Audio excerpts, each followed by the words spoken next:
নমস্কাৰ।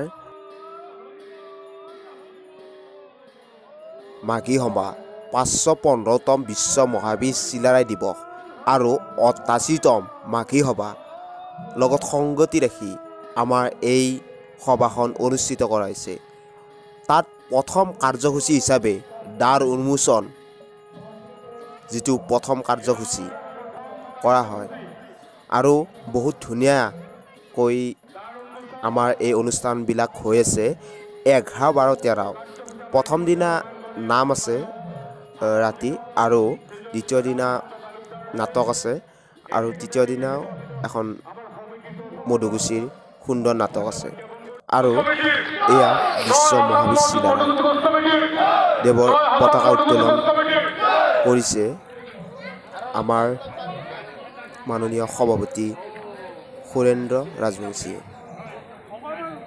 এই ধৰণৰ যখন যেনেদৰে আকাশত জিলিকি থাকিব ঠিক তেনেদৰে অসম মধুগুচি কোচ কমিটিৰ প্ৰতিটো অনুষ্ঠানে জিলিকি থাকক। এয়া ভগৱত যাত্ৰাৰ কাৰণে সকলোৱে প্ৰস্তুতি আৰম্ভ কৰিছে। এয়া আমাৰ ওচৰতে এইবাৰ ভগৱত ঘূৰাব আৰু বহুত ধুনীয়া পৰিৱেশ গঢ়ি উঠিছে আৰু এনেদৰে ইয়াত পুথিখন নিয়া হৈছে। ঠিক তেনেদৰে সকলো ল'ৰা ছোৱালীয়ে ইয়াত আনন্দ মনেৰে নাম কীৰ্তন কৰি সকলো শুভ মুহূৰ্তত ওলাইছে আৰু বহুত ভাল লগা পৰিৱেশ এয়া।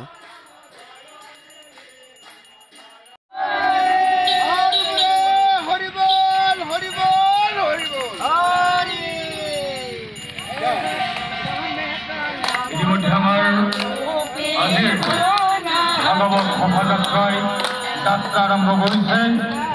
গতিকে ভাগৱতে কঢ়িয়াই এই অঞ্চলৰ মংগল কামনা কৰক, সকলোৰে মনৰ বাঞ্ছা পূৰ্ণ হওক আৰু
মাঝে খাতা খান্ডা পিতা কো হোমবারা মোর নাম শ্রীমাতা শংকরা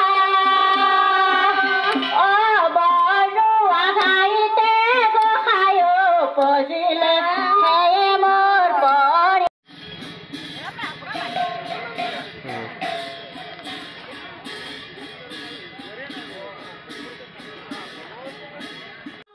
এয়া আমি শোভাযাত্ৰা কৰি বহুত ভাগৰ লাগিছে। শোভাযাত্ৰা কৰি আহি পালোঁ এয়া আৰু ভাল লগা পৰিৱেশ গঢ়ি উঠিছে আৰু সুন্দৰ পৰিৱেশ। এয়া আকৌ আৰি বনি নিব। বহুত ধুনীয়া পৰিৱেশ গঢ়ি উঠিছে। এনেদৰে আমাৰ কোচ ৰাজবংশী সভা সচং মধুগুচি কোচ কমিটিৰ সন্দৰ্ভত এইখন সভা পতা হয় আৰু প্ৰতি বছৰে এয়া ৮৮তম হৈছে আৰু আৰিয়া বিভাগৰ কাম চলি আছে আৰু ভকত ৰাইজে আসন গ্ৰহণ কৰিছে আৰু বহুত ধুনীয়া পৰিৱেশ। নাম কীৰ্তনেৰে মুখৰিত ভক্তিৰস বিলাই ফুৰিছে। এয়া হৈছে ৰাতিৰ দৃশ্য। ৰাতিৰ দৃশ্য কিমান ধুনীয়া আৰু আৰিয়া বন্তি জ্বলোৱাৰ কাৰণে সকলোৱে প্ৰস্তুত কৰি আছে আৰু সৌৰভদাই ভাষণ দি আছে। আচলতে আমি বন্তি প্ৰজ্বলন কেনেদৰে কৰোঁ আৰু কি কৰোঁ আপোনালোকে এয়া দেখিছে আৰু বহুত ভাল লগা পৰিৱেশ এয়া গঢ়ি উঠিছে। আচলতে মই আপোনালোকৰ ওচৰত ওলাব পৰা নাই, কাৰণ মোৰ অলপ মাতটো অলপ বহি গৈছে, সেইকাৰণে আপোনালোকৰ ওচৰত